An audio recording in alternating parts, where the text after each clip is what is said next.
Un vaste monde nous entoure, intrigant, complexe et incertain. Confrontant l'homme à ses choix, grâce à son instinct, il a su relever les défis de son temps.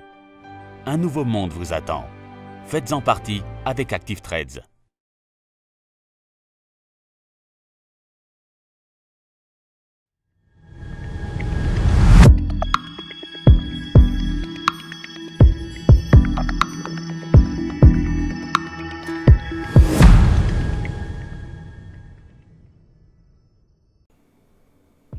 Bonjour à tous et bienvenue sur boursicoté.com pour cette nouvelle analyse technique Forex et matières premières. Et donc suite au mouvement haussier d'hier, nous pouvons constater que la paire de devises euro-dollar revient ici sur les moyennes mobiles.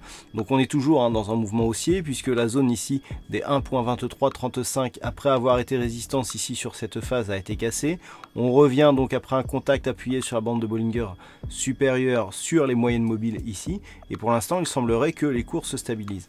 Donc tant que l'on reste dans cette configuration, on est plutôt dans un biais haussier, et ce tant que les cours restent ici au-delà des 1.2335. Toutefois, le fait ici que nous soyons dans une configuration en range et d'un point de vue un peu plus court terme, dans une phase où la résistance ici qui pourrait définir la dynamique court terme a été testée, vous voyez que si on, selon là où on place ici le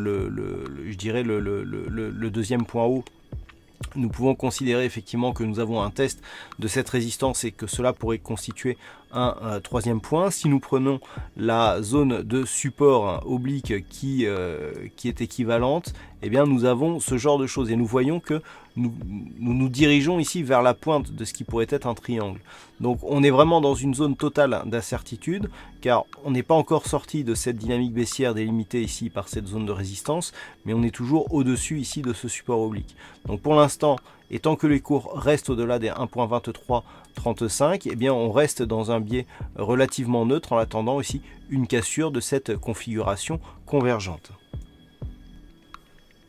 Et c'est une configuration assez similaire que nous retrouvons sur l'or, puisque avec ici ce point haut et ce point bas, eh bien si on trace ici une zone de résistance, eh bien nous pouvons considérer là aussi que nous sommes à proximité directe d'un test de cette résistance oblique. Nous sommes là aussi donc dans une zone de neutralisation qui se fait autour de la zone horizontale des 1324,20 $ l'once. Tant que les cours restent dans ce range ici qui se situe entre cette zone intermédiaire des 1306 $ l'once et cette zone ici des 1344, nous pouvons considérer que les cours oscillent autour de la zone médiane, donc de ce neutre horizontal, autour des 1324. Donc impossible de définir ici une dynamique directionnelle porteuse, même si la rupture ici de ce support avait donné lieu à un retour sous cet ancien support qui s'est imposé comme résistance et que cela irait plutôt vers la poursuite d'un mouvement baissier. Mais pour cela, il faudrait valider ici une cassure de ce point bas significatif qui se situe aux alentours des 1303 $ l'once. Et puis enfin sur le WTI, nous sommes toujours ici dans cette configuration plutôt baissière, puisque nous avons ici une résistance oblique qui définit donc la partie haute de cette configuration et une zone horizontale qui constitue la partie basse. Ce genre de configuration en triangle descendant a une probabilité plutôt baissière, donc en cas de rupture ici des 60 $ le baril, eh bien nous pourrions connaître une accélération sur le WTI qui pourrait provoquer une rupture ici de ce niveau intermédiaire des 58 $ le baril.